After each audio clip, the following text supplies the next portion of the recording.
Alright guys, now here we are at ImWateringPSUs. I just picked up this computer for 600 euros, and now what was in there was two GTX 1070s, Asus RoG Strix, as you can see I have one here.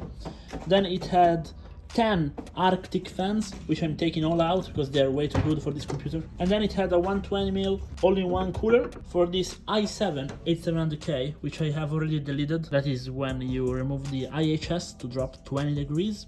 And so yeah, for 600 bucks with those two SSDs, 250 gig SSD, plus one extra LAN card, one extra USB 3.0 and USB-C PCIe card, and a slide bridge, plus 32 gigs of RAM, I say it's a pretty good deal. Here we are with this GTX 1070 Asus Strix, one of the best 1070s out there, and it has never been opened, as you can see by the warranty seal.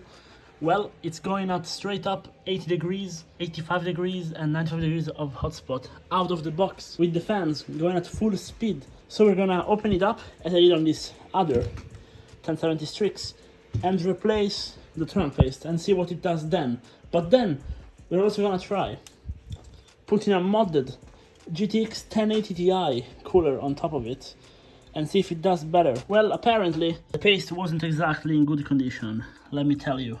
It kind of went everywhere. I don't know how that happened. And also here they replaced the thermal pads, I think, because those are the original ones. Those are yellow, I don't know why. But anyway, this is also another Strix cooler which I painted back in the day. Okay, so little change of mind. This is the 1080 Ti Strix cooler which I modded to go on another 1080 Ti, but we are actually not gonna put it there because, as you can see, this side is slightly elevated and so it interferes with those guys. So you'd have to actually bend it as I did here, but I can't be bothered now. And also this one has a thermal pad for the VRMs, so if we were to swap it, I will tell you what would happen. This would perform about 5 to 10 degrees less than this guy because it's just much thicker and it's just a better cooler.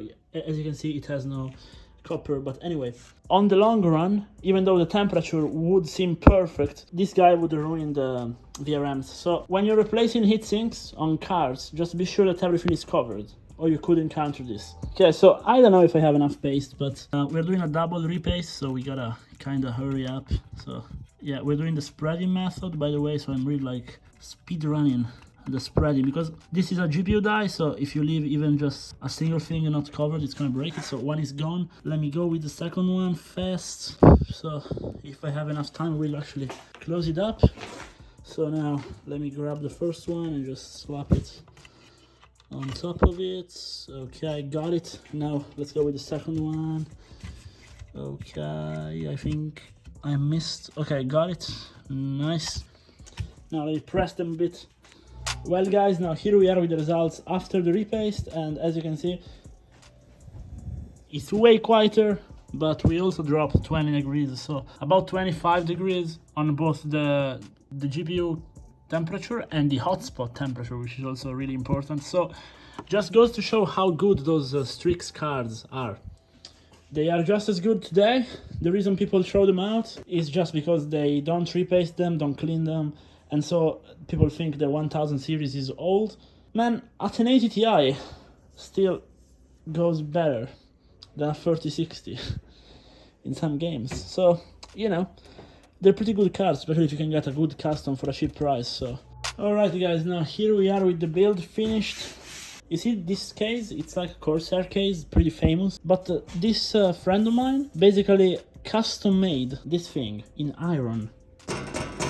I can't tell you how much it weighs. It's like 3 kilos. This panel is 3 kilos.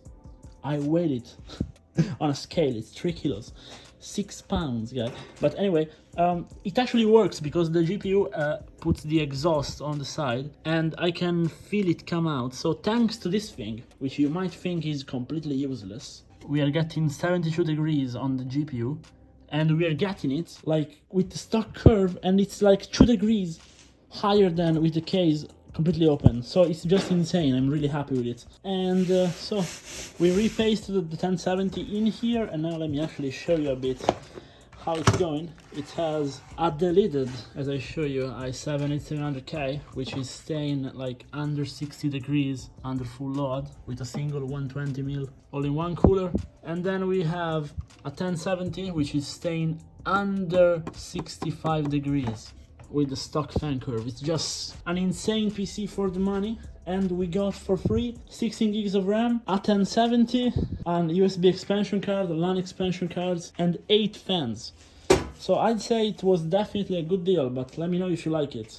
Alright guys, so the PC has already sold, and I actually made no profit on this one. I will show you a couple of the pictures of what it came out looking like, and basically sometimes you don't really make money in the buying and selling of the PC, but you simply make your money by actually getting the components. So in this case, again, I listed everything that I got, but those Arctic fans, they're fantastic. I really needed them. Plus, of course, we got this 1070, and next week in the video of next Friday, actually, you will see where that 1070 that we got for effectively free went. So that coupled with the RAM and everything was really nice. Actually, it wasn't really sold for no profit. I made like 50 bucks of profit. It's very little, pretty much nothing, but still pretty good. I had fun. And with the repaste and by taking out the pieces, we got a nice build, I think. Sometimes you don't have to buy a PC to make money, but you have to buy a PC that you know will sell because it's well matched, and you can just make your profit in other ways. So see you in the next one, guys. Bye.